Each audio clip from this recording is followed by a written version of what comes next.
Hey everybody, how's everyone doing?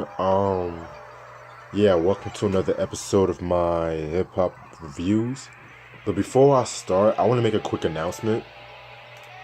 Um, just because I say something is overrated sometimes, necessarily does not mean I dislike the album and shit like that. And I just want to put that out there because I've noticed how a few people kind of be like, "What you mean by overrated?" and things of that nature and stuff like that. Like when I say like the Dark Side of the Moon, I love the album, but at the same time, I do feel it gets a bit overhyped and shit like that. And the reason why I said that is because I'm just gonna put this out there because some certain fans or fans of like Pink Floyd they know that album because the album cover has been everywhere from shirts to posters and so on and so on. And so they would rock the shirt. This is actually a true story. They would rock the shirt, and I'd be like, I didn't know you were a fan of like Pink Floyd. They'd be like, who's Pink Floyd? Basically. So basically, that's why I kind of said what I had to say. Like, when I say like something's overrated, about 50% of the time, I don't dislike it. You'll know when I dislike an album, I say it's overrated. So I just want to throw that out there. And how's everyone doing this Saturday night? Well, early Sunday morning, whatever.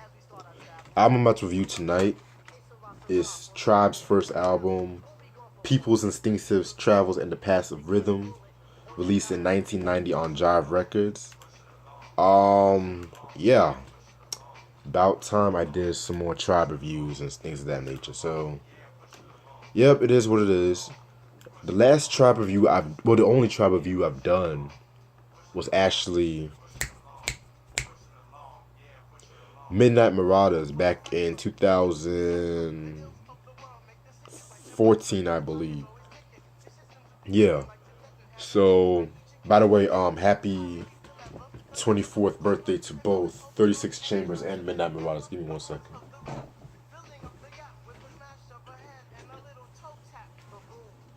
So yeah. So if you guys want to know more about well, I might as well just tell you since it's their first album, I might well refresh our memories and stuff. But yeah, so singles albums known for are I Left My Wallet in El Segundo. Oh, wow. There's some text message. I'll get that later. Singles albums known for are I Left My Wallet in El Segundo, Benita Applebaum, and Can I Kick It? Okay, you guys. A Tribe Called Quest mostly produces album. Well, if you want to be technical, probably you can be like Q-Tip and Ali-Shaheed, basically. Well, they all produce, but mo like Q-Tip, he produced a whole album. Ali-Shaheed just did the scratching and the programming and things of that nature. So, yeah. All right, so Q-Tip, Ali-Shaheed, Fife Dog, Jerobi, formed in 1985 in Queens, New York, and things of that nature. Um, they you know, they were known as a Crush Connection and stuff like that. And so Five became a full member once Jerobi joined. And Jerobi actually left after this album, basically, but he didn't come back until their official last album. We got it from here. And don't worry, I'm gonna do a review on all Tribe albums and stuff like that. So I'm hyped for this review series. So all my hip hop heads should know about this. But yeah, so they were very close friends with the Jungle Brothers, another group from the Native Tongues and shit. And they attended the same high school as Tip and Muhammad. And believe it or not, the Jungle Brothers actually gave them the Tribe Called Quest name and stuff like that. So fast forward to 1989, they were just doing demos after demos, and they gave a 5-song demo to Geffen Records, and that was like the only record label, cause they gave it to a few rap labels, but their style was so abstract and stuff like that that they didn't know what to do with them. So they got a modest deal like from Jive Records, and that's how this album kind of came out. Yeah, so very dope picture right there. Yeah, very dope picture. There's some more pictures. Yeah. So yeah, this is like the first album, of course. So 14 songs. Oh, another thing that actually got my attention. Originally, Fife and Jerobi were actually supposed to be hype man for the group and stuff like that. So yeah, I just thought I'd throw that out there. But I'm gonna get more into that by the end of this review. Track number 1, Push It Along. Pretty interesting way to start off the whole album. It's like a 7 minute song and stuff like that. It's like a braggadocio. I got like a braggadocio, you know, both Tip and Fife going at it and shit. Track number 2, The Luck of Lucian. Well, that's one of my favorite Tribe Called Quest songs ever. The song is actually a tribute to this French rapper called Lucien Revolution. Dope name, by the way. I like that. He's a French hip hop artist in the 90s, affiliated with Tribe and stuff like that. And so they dedicated a song to him because, like, in fact, like, he's trying so hard as an artist, and he coming into America, and Q-Tip was like telling him just to relax and stuff like that with the music and the females and shit like that. So yeah, very dope song. That beat, I love that beat. But if you ask me, I feel like Keith Murray used that sample the best and stuff like that. That's just my opinion. So track number 3, After Hours. That's like a feel good, like nighttime kind of song, like you out hanging out and shit like that, out looking for some trouble and shit, you know what I'm saying? And ironic that's Luck of Lucian playing in the background right now. Yeah. Track number 4, Footprints. Love that use of the David Byrd sample and shit like that. Rest in peace to David Byrd, by the way. What I got from Footprints basically is just talking about like, it's basically like them doing wordplay, but it's like feet references, like, and shit like that. Like, let me pull some lyrics up, basically.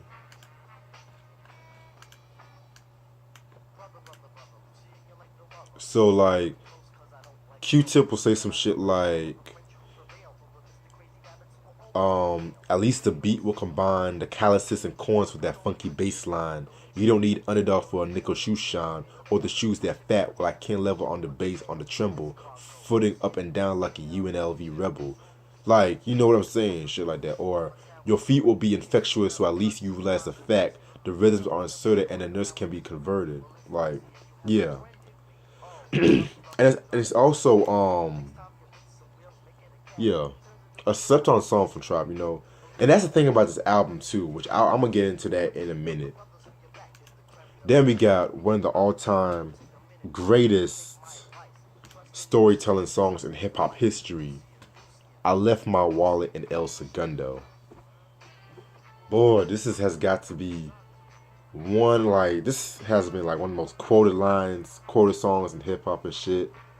What I got from that song, basically Q-Tip's parents left for the weekend and they left their keys. So Q-Tip and his boys, they go riding around and they got trapped in this place called El Segundo. And so they were just chilling, and then Q-Tip was talking to this female. And so Ali-Shaheed was like telling her, let's go. And so like, once they get back, he realized he left his wallet in El Segundo. So he has to go all the way back. Like, it's just a crazy story and shit like that. That's like one of the most beloved songs and stuff like that. I Left My Wallet in El Segundo. Like, that's like one of the most beloved songs, period. And a classic hip hop song. Track number 6, Pubic Enemy.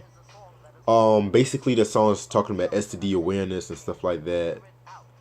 Pretty dope song. Track number 7, Benita Applebaum. Hands down, that's my favorite song off this whole album. And yeah, it's like believe it or not, that's actually the first trap. Well, I can't even say that. The second trap song I've heard, because you know the first was Electric Relaxation. Electric Relaxation. That's like that song right there. But yeah, that's another story for a different day. But basically, Bonita Applebaum, it's a classic hip hop love song. It's talking about him. He sees this fucking girl named Bonita Applebaum, and she has this like nice figure, very cute, and all that shit. And Bonita is basically Spanish for pretty, and Applebaum is slang for like a fat ass and shit. So every nigga's pleasure, if you know what I mean. The remix, the Hootie mix, that's like one of the best remixes I've ever heard and shit like that.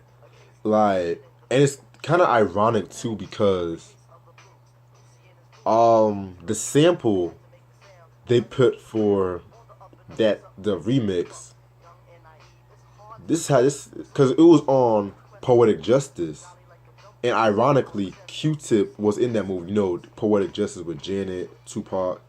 So I just found that to be kind of ironic and shit.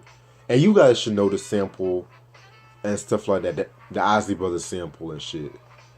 So yeah, there we have "Can I Kick It," another classic hip hop song right there. Um, Basically, "Can I Kick It?" It used that Lou Reed sample and shit like that.